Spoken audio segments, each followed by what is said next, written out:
Good morning, everybody, and thanks for jumping on with me. Hope you're having a great day. A couple of things that have really been on my heart recently that I just felt I had to get out because I think people need this so much.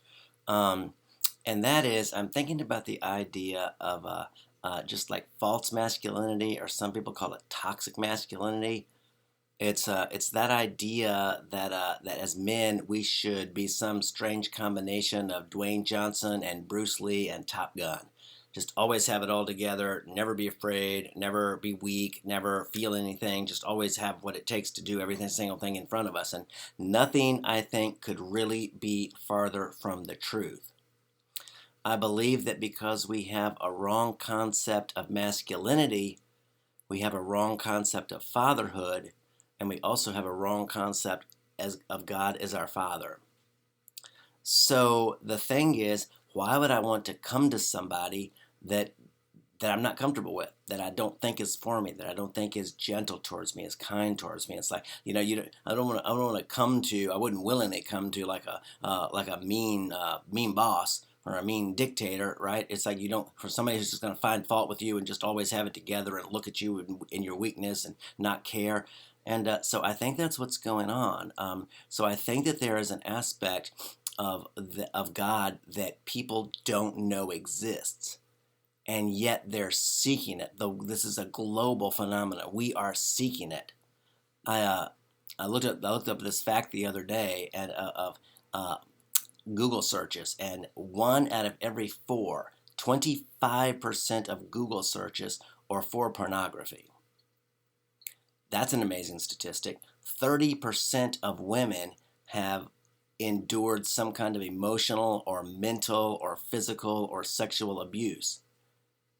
It's like there's this tremendous like campaign, like this war against women. And it's like, why does that exist? Because I think that there's something that that we're seeking of God's heart, but we don't know it's his heart. And so we seek it elsewhere. We look for it in the women. Somebody, G.K. Chesterton, I think it was Chesterton, said in last century, said that every man that ever knocked on the door of a brothel was looking for God. So I think there's this aspect of the mother heart of God, this tenderness, this kindness, this empathy, this understanding, this grace that we desperately are longing for, and that we don't know exists in his heart, and that we look for in all the wrong places. And we think that the women can give that to us. And so we end up depending on them in wrong ways, or being resentful towards them, or being mean towards them, or whatever we're being, just being wrongly dispositioned because we don't understand this grace that we already have that allows us to be gracious and loving and kind and tender towards other people. If we think that our father, that he's just always had it together and was kind of unapproachable and just always right about everything and look down on us for being wrong, then we'll think about God that way and we won't come to him. But we'll still be looking for this aspect of his heart, this motherly aspect of his heart that we're made for, that we have to have, the kindness, the tenderness that we have to have. And then we'll look for it in all the wrong places, and then be mad when we don't get it, and be mad at the people, the women that we thought were going to give it, and that we thought we're just withholding it because we're no good or whatever else, and then be mad at them, and then there comes like abuse and just all kinds of awful things on the tail end of that. So I wanted to look for a minute at a couple of scriptures that I think will back up what I'm saying about the heart of God. So number one is in Matthew chapter 11, verse 29. Jesus is speaking.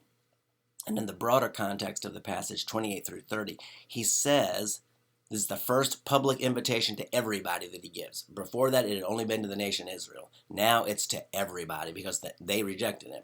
And they arrested his cousin, John the Baptizer, who was his cousin to introduce him to people. And when he was rejected, Jesus realized they're going to reject me too.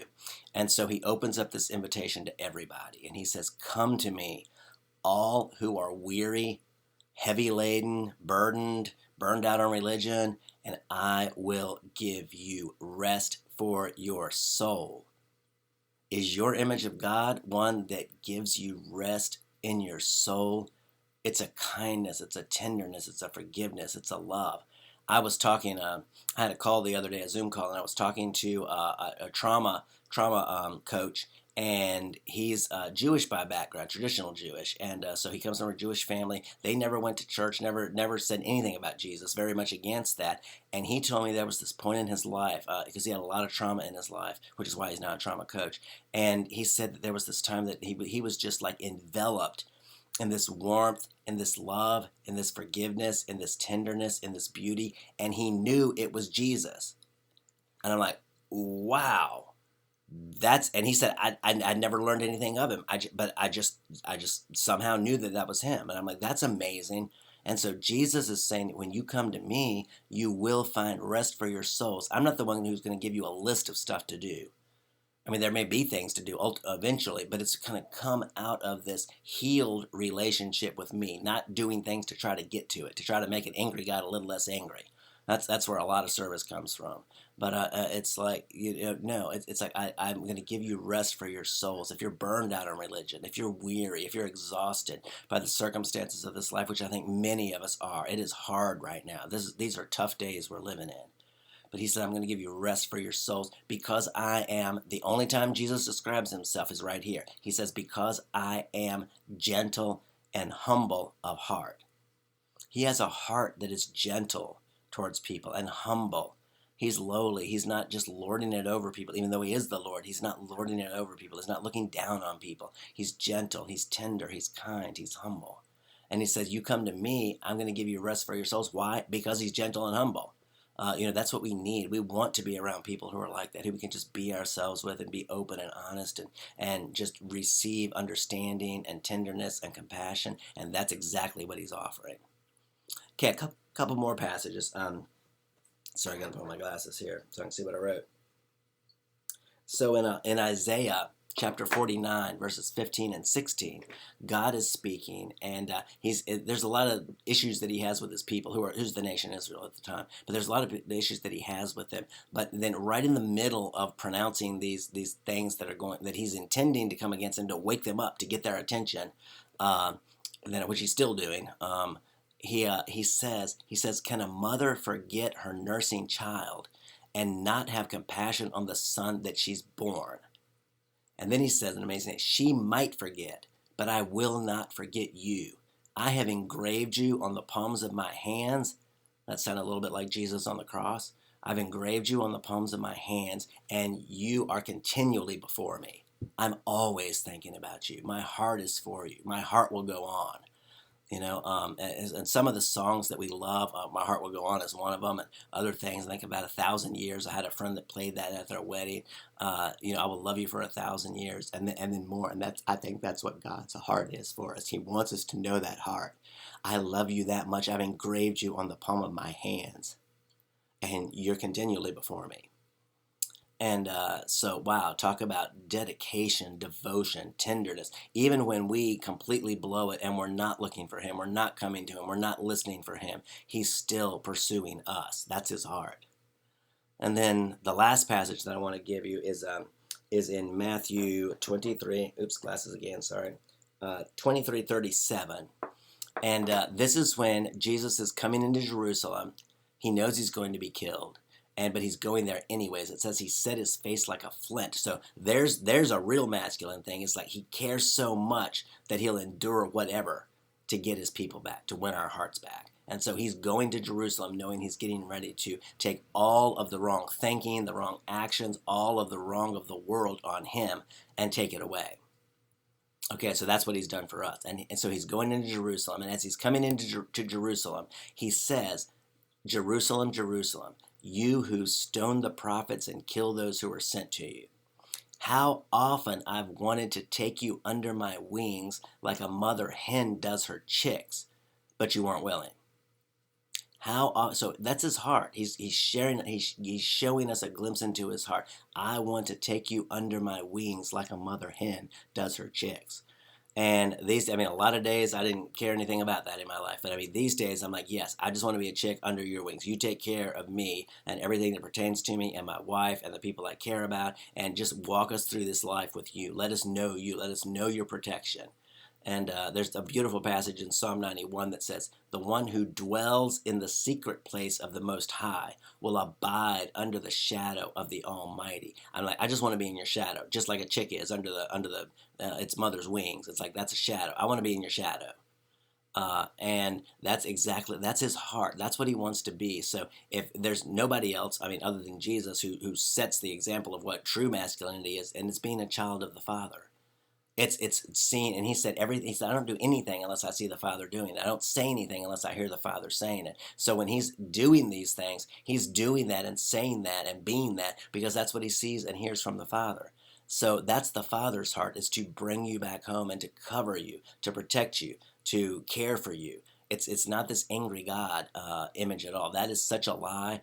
This toxic masculinity that we think he is, and that we got from fathers, and it affects our view of fathers, our view of women, our view of God, our view of everything. It just completely sabotages our life, and we look like we're all together. We want to impress other people, but it's like this is going on the inside, and it's a lot. And God is wanting to touch us and to heal it and go, no, there's this heart of mine for you, this empathy, this care, this love, this forgiveness, this grace, this mercy that you just haven't even begun to understand yet. And that's what I'm here to share with you today. Is I believe that is exactly what he wants us to know. So I hope that this is encouraging to you. I hope that you can, even like, we call it Mother Earth. Even when we look around at the creation he's made, the stars, the planet, the galaxies, look at those Hubble videos. It's just amazing. Or even take a walk outside in nature. It's like, oh my gosh, you did all of this. This is you. It's alive with you. It's just infused with you, and it's all here for me. This is your living heart expressed in all of this world that you created for me and for us. It's like, wow, you are just beautiful. You are amazing. Thank you, thank you, thank you. We got the air, we got the sky, we got the trees, we got the sun. Any of those things. I mean, the air, the sun, the rain, all of these things. We couldn't live without any of them. We're needy people. On a regular basis, we need water, we need food, we need sun, we need shelter, we need these things, and it's like, and he just provides them and provides them and provides them, and has made this beautiful planet system of Earth, this planet that we live on, to provide these things for us and to put us just in the right place in the solar system and in the galaxy. It's just amazing. And it's just all an expression of his love. He gives us breath to breathe. We can do deep breathing and calm ourselves down. He gives us that. That's a gift from him. All of these things are gifts from him. And he wants us to know the depths of the tenderness of his heart. And I pray in Jesus' name right now that this would be revealed, that your heart, Father, that the depths of the tenderness of your mother heart for us would be revealed, and that would heal us, that would heal the wounded places in us and make everything right with us. And so everybody who wants that is just like, yes. All you got to do is you don't even have to say it. Just in a heart posture, like, yes, exactly that. I'll take that. I'll take a pint of what you're drinking. I'll have that. So, and he's got it for you. He's got it for you. So I pray that you're blessed and that you're strengthened and encouraged, and that you have a wonderful Friday. It's Friday when I'm recording this, and I will see you again soon. And in the meantime, God bless you with his beautiful, tender heart towards you.